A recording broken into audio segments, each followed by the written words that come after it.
This is based on what we're seeing across contractors right now. If you're a contractor working on projects with any type of environmental exposure, one of the most common issues isn't claims.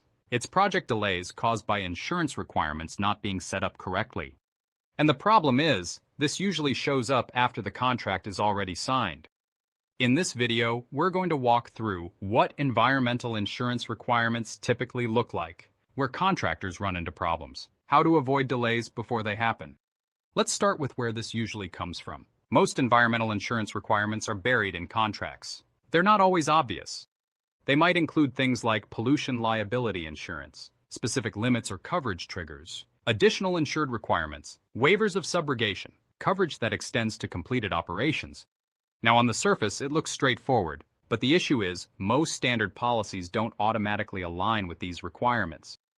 Here's where contractors get into trouble. They assume their existing insurance program will satisfy the contract. The project owner, GC, or legal team reviews the certificate, and something doesn't match. At that point, everything stops. Now you're going back to your broker, trying to fix coverage, renegotiate terms, or get endorsements issued under time pressure.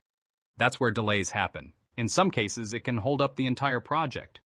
Another issue is timing. A lot of contractors don't address environmental insurance until after the job is awarded. By then, you're reacting instead of structuring things properly up front.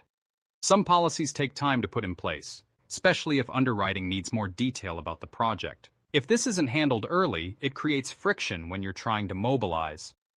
What more sophisticated operators do differently? They review insurance requirements alongside the contract before execution. They're not just checking boxes. They're making sure coverage actually matches the scope of work. Contract language and policy language align. There aren't any hidden gaps that could create issues later. Because the goal isn't just to meet requirements, it's to make sure you can actually perform without interruption.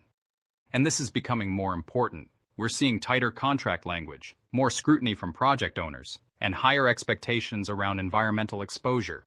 So this isn't getting easier, it's getting more specific. If you're working on projects where environmental insurance is part of the contract, it's something you want to get right before the project starts, not when you're trying to fix it under pressure. If you want to take a closer look at your current coverage or make sure it aligns with what your contracts require, take action now to avoid project delays. You can visit the website or schedule a call using the links in the description.